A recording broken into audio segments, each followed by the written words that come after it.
What's up, everybody? Welcome to the Gooner channel, a channel 100% dedicated to the Arsenal, who, as we all know, are by far the greatest team the world has ever seen. Yesterday, the Premier League clubs met at a 5-star London hotel to discuss whether it should be possible for clubs in the same ownership group to loan each other players. And I think most of us were expecting that the vote would be a no. It required a 2/3 majority, i.e. 14 clubs to vote against it in order to prohibit this practice. And I think we were all expecting Newcastle, who are owned by the Saudi investment group, Manchester City, who are obviously owned by Abu Dhabi and are in a network of other clubs, Chelsea, who this summer were able to offload 3 players to Saudi, 2 for a decent amount, i.e. Edward Mendy and Koulibaly, and N'Golo Kante went a free transfer, thus enabling them to clear some of the salaries off their books. They are, after all, currently under investigation for sustainability rules. And so, you know, the fact that these 3 clubs and Sheffield United, who have a large stake ownership in Saudi as well, we kind of expected there'd be 4 teams in this that would stymie this. But on the day itself, 7 clubs voted against prohibition of this kind. And the other 3, Wolves. Now, look, I don't really know why Wolves have voted against this. They have done well with loan transfers in the past. Everton, who currently leaving the door open for further investment, probably don't want to put off any potential investors from that kind of area.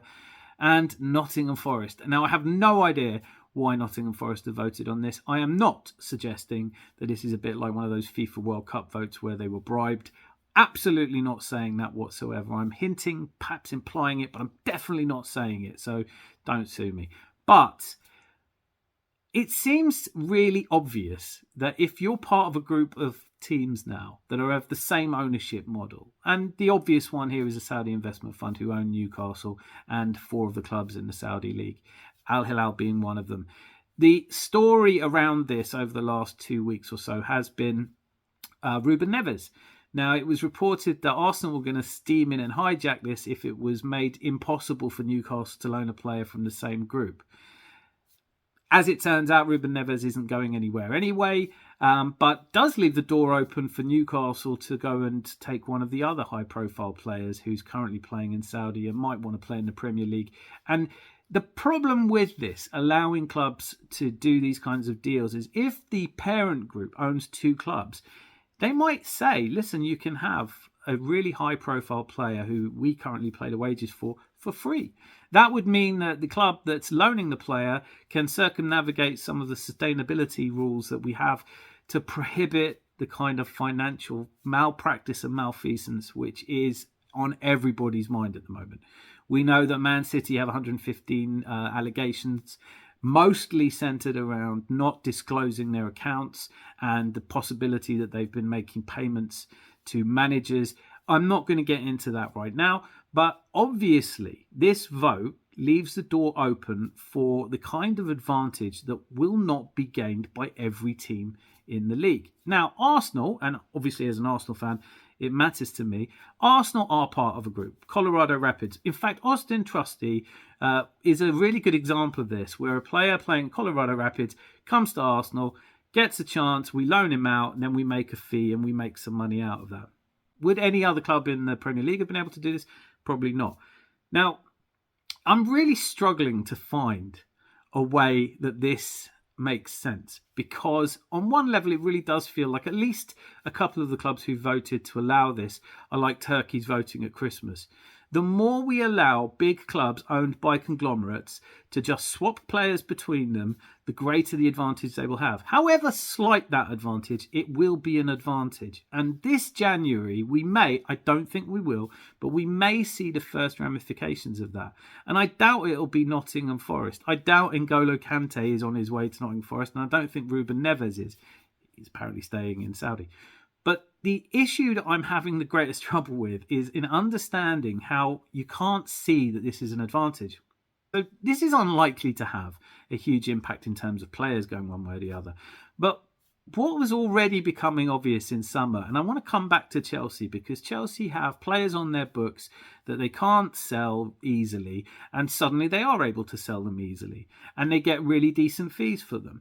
This ruling allows for the potential malpractice or moral malpractice of, let's pick an example just off the top of my head. Let's say Newcastle United. Let's say Al Hilal spend 200 million on Kylian Mbappe. Then they bring him to Saudi and then they decide to loan him to Newcastle for free because they just want to do that. Now, obviously, Newcastle don't have that on his books. They could, in theory, populate their entire first 11 with some of the world's greatest players and be not even making a loss because they don't have to pay him. This is just another area where football finance is incredibly difficult to regulate already. It's just going to become a little bit harder to regulate. I know this is just a short-term vote to allow it until a proper review, and it's eminently likely that in a proper review, it's going to be impossible for this to happen. All of these problems that we currently face in football finance are that just how difficult it is to prove or disprove financial malpractice. So yesterday's vote may not make a really big difference, at least in the short term.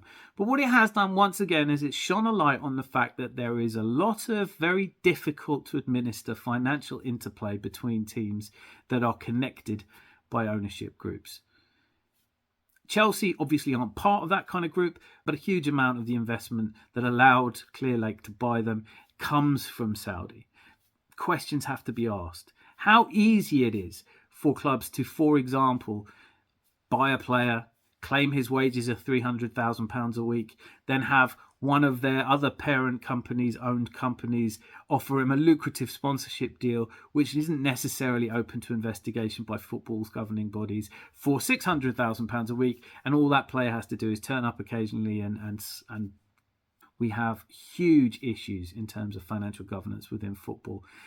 And this allowing teams to just borrow each other's players if they're in the same group is an advantage that not all teams can have. So as it stands, clubs in the Premier League who are owned by large groups that have other clubs as well can now still just loan each other players without anyone being able to regulate really how much they're loaned for and whether that's a good market price or not. And how you would determine what a good market price is a really tricky thing anyway. I'm not sure that any of us can really feel like this is for the best in the long term. But it's clear that along with other aspects of sustainability and financial fair play, this needs a very close examination, and it's going to need the agreement and cooperation of all the Premier League clubs, which yesterday's vote showed us is not necessarily easy to do. It's hard for me to get away from the view that yesterday's vote is just another case of the richer clubs in bigger groups are going to have an advantage, however slight, over the others below them. And we may be moving further and further towards a model where in the future, large groups own many clubs, and those clubs do deals which are impenetrably difficult for outside bodies to examine. And I'm not sure that any of us can really think that's a good thing. But that's just my opinion. I want to hear yours. Let me know in the comments below if you think this is absolutely fine. There is an aspect to this where you think, would it be fair to prohibit two clubs owned by the same groups to loan players? Is that an unfair disadvantage? I think this is all going to take a lot more conversation and discussion. I'm happy to open that up to you. Let me know your thoughts in the comments below. Thank you so much if you're a subscriber. It means an awful lot to me. Hey, thank you so much for taking the time to watch this video all the way to here. If you haven't subscribed yet, click subscribe. I post every single day and I always respond to comments. Love to hear your thoughts. Click like. It's the best way for these videos to gain some traction and for us to get really good conversations going. Till I see you again, lots of love and be lucky.